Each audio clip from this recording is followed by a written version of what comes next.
So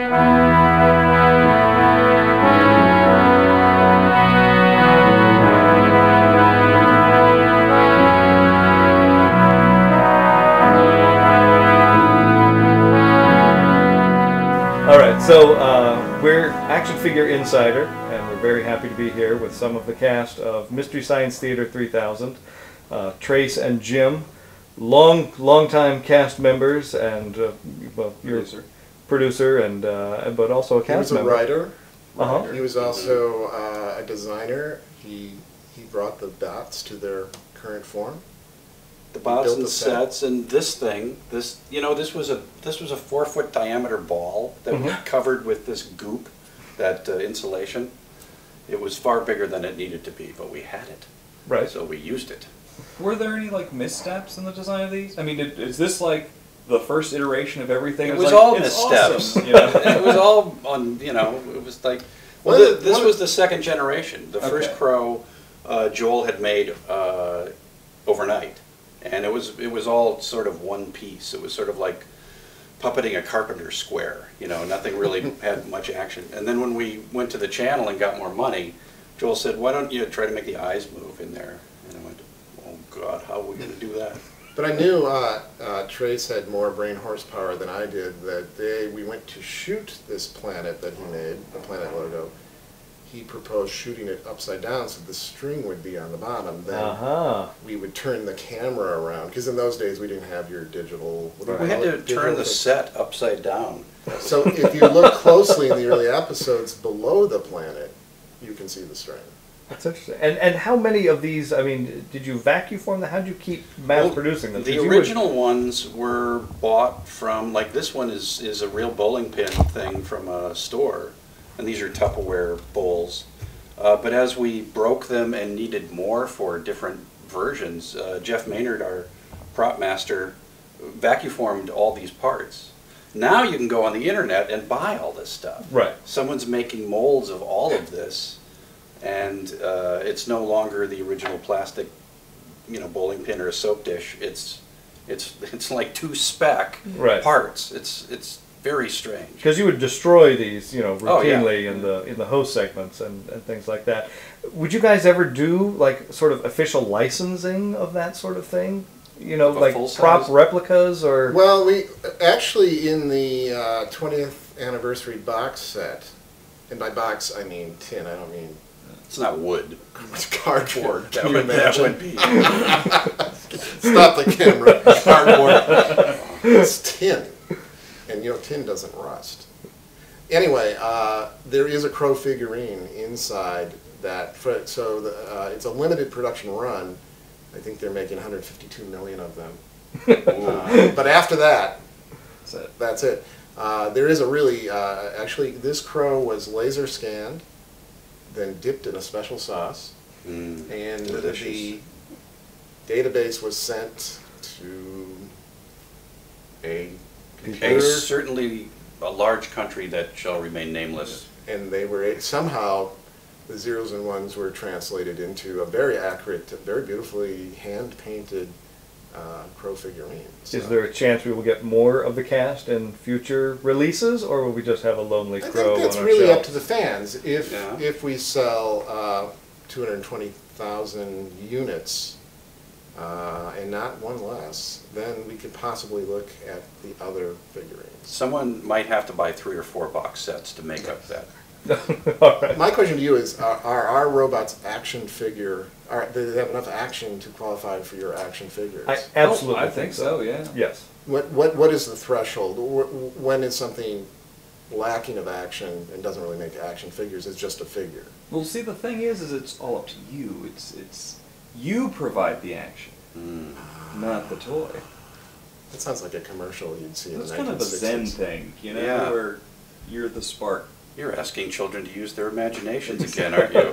Well, no, we'll put electronics in there and lights and sounds and stuff. So is there complicated directions with these action figures?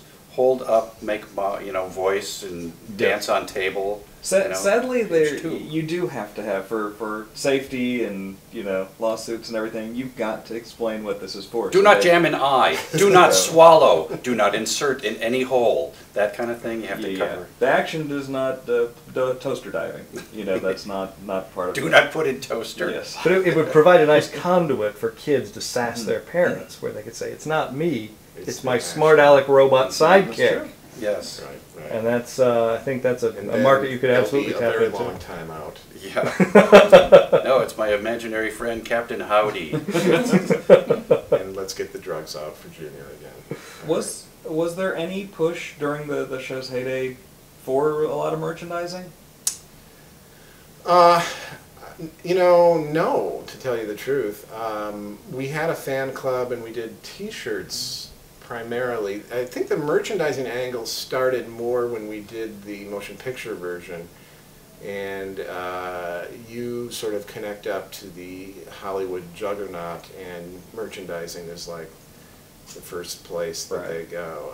And so they offered licenses, and there was a group in Texas, Moore Creations, I think. It's Claiborne Moore did Claiborne Moore. the two statues. yeah, and those turned out pretty nicely. They did require a few iterations, as I recall. It required them sending an artist up with a caliper eventually. Those were great, though. Those look cool. Yeah. And they did a pewter version, too. A smaller pewter. Little ones. And you had the little paper Tom Servo you could put a marble under. That was one of the fan club things. Oh, yes. Yeah, good. That's very good. Thank you. Yeah, you collect them all. I have, yeah. But really, that, surprisingly, given how playful these robots are, that's pretty much the extent of it until now in the 20th anniversary tin box set. I'm surprised no one has approached you on that yet, because there's a lot of that, they're making like Muppet replicas and things like that, and this seems like sort of natural progression of that. The problem is Crow does not have legs. But the bus. He did in a couple episodes, Yeah. but we can't find them. We made them into something else. Yes. And They looked a lot like his arms, as I recall. Yes, because they were arms. So, well, who knows? Maybe if this enthusiasm continues, that could be a real possibility. I'm very, Gypsy, you've got some trouble because she's sort of a tube. Right. Yeah. And she doesn't really end particularly in any specific place. That would be cool, though. You could keep snapping in More and more gypsy tubes and make it a coily Never-ending Yes. gypsy. wire thing in there. That's right. Wrap it around stuff. Extra tubes sold separately. Yeah, but you'd have to get more tubes. Yeah. Soon to come, the end. We might get sued by Menards because that was where the drainage tubing came from. Yeah. I don't know if that's proprietary design. It's pretty. It was painted a different color. I knew nothing Oh, about it. yeah, It's- that's right. Boom. Looks different to me. So how did you guys choose the episodes? Did you have a hand in choosing the actual episodes to put in the 20th It was anniversary never really box an set? exact science. A box would come in from the network filled with, we used a format called VHS. It was a I'm tape familiar format. with it. Oh, That's you how are? many of the episodes I own are. Oh, okay.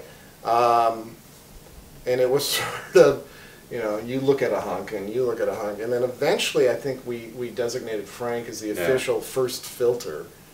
He looked at thousands of these movies, and the ratio was like 1 in 10 that was even a possible. I think it ended up being more like 1 in 25. Yeah, it was a taken. higher Yeah. percentage, but Frank has the constitution to look at a lot of entertainment, and he's absorbed all this information now, and he is his own IMDb. But he would come forward then with his list of, here are 8 he thinks might work. And then I always thought that was kind of an interesting process. We'd all sit in the writing room and pop in the cassette. And then there proceeded to be a series of, I can't believe you've picked this one. And he'd be, no, keep watching. And then basically it was a tour of Frank's psyche. And I can't go on camera and talk too much about that. The things that he found interesting and he enjoyed. Sometimes we all did, sure. Sometimes it was an odd safari into this special little world that he had created. But out of that process, maybe 1 or 2 would be, sometimes they were just so good right away you knew. sometimes the problem was too is that we'd really like one out of a distributor's batch, but we'd have to take like these others to satisfy Oh, sure. The deal. and Yes. so we'd wind up with crap we didn't want at all. That's the magic of marketing. And some of those would work actually better because when we applied our own paint to these, Right. it became more. I think it was a better episode. It wasn't like grilling steaks, though. You usually you can look at a steak, Yeah. you can say, this one's going to grill up just fine. It was, well, let's say, less of a science and more of an art, I think, to that process. And do you guys find yourself still to this day sort of using the catchphrases in your everyday life, like "Hi Kiba" and "I will kill you"? No, and- not at all. I never say hi Kiba. I don't stub my toe and say, oh, hi I have to Kiba. admit, When you're looking for your keys, you don't say "Puma." No, Puma, nothing like I have that. my own versions of "I will kill you" when I'm driving, but that's, I don't think I use the exact wording. Because I'm still doing that, 10 years later, and not everyone remembers it. Discuss that. Sure. Can we turn the camera on you and we can maybe explore that a little bit with you? Absolutely. What kind of relationship did you have with your mom anyway? She's delightful. Yeah. Leave my mother out of this. My mother's a saint. That was No. cool. Yes. Huh? I'm sure she was. I'm sure you had a perfect childhood. Go on. So in the 10 years you did the show, you're not exactly Law and Order and ER, but there were some cast changes, and sometimes there were people sort of taking over a role already established by someone. Was that an easy transition, or because you guys, you were all sort of buddies around and working on this, but there were different crows and There were. there were different Tom Servos and. I don't know what you mean. Well, you're right. There was a lot of evolution with the cast, and the biggest, of course, was Joel decided to leave, and then we had a big hole to fill. And fortunately, Mike is a very large man and filled the hole quite well. Ooh, that sounds nasty. So, one final question. Do you ever see like any kind of next generation for MST3K? I mean, like a new cast, you produce it, hand the torch off, or is like the whole internet, YouTube, talkback culture kind of you superseded That's a good question. that kind of thing? Boy, hadn't even considered it. Really. It's a different time, It's I think we'd get chewed up and spit out right away if we were to do it again. Isn't there a dedicated website where you can add sort of your own Mystery Science style commentary to videos? And I think YouTube itself is allowing Right. thought bubbles that can be put up. So the novelty, the pioneering work that we did, Yes. where the television screen used to be sacred, and they didn't even put bugs on there to tell you what network you were watching. That was sacred turf to be reserved for the programming. We put the silhouette on there. We broke through it. This is very much. Are you familiar with Irish dancing? Am I ever? Okay, so the arms are locked Yes. stiff down the Yes. side. The Lord of the Dance. What was that guy's name? Michael Flatley. He broke that prohibition. That was a watershed moment in the history of Irish dance, as was us invading the sanctity, the virtual clear zone of the screen and putting silhouettes on there. You kids, what with your 820 by 287 screen sizes, with your multiple icons and your windows and parallel All the scrolling and the Pop-up video. multitasking. Oh. So it's a different landscape, but you have to understand your forebears. We were used to, a TV was there for watching. It wasn't for sending your emails on the interweb. That wasn't what it was for in our day. There was a sanctity that's lost. There's sort of a soullessness that's taken over. Wouldn't you isn't that your perception? Yeah, maybe it's been stealing souls for such a long time. There's none left. No one has one anymore. Yes. I mean, you can't even get it on eBay. Very astute observation. So So after thank you capturing again. our souls, Yeah.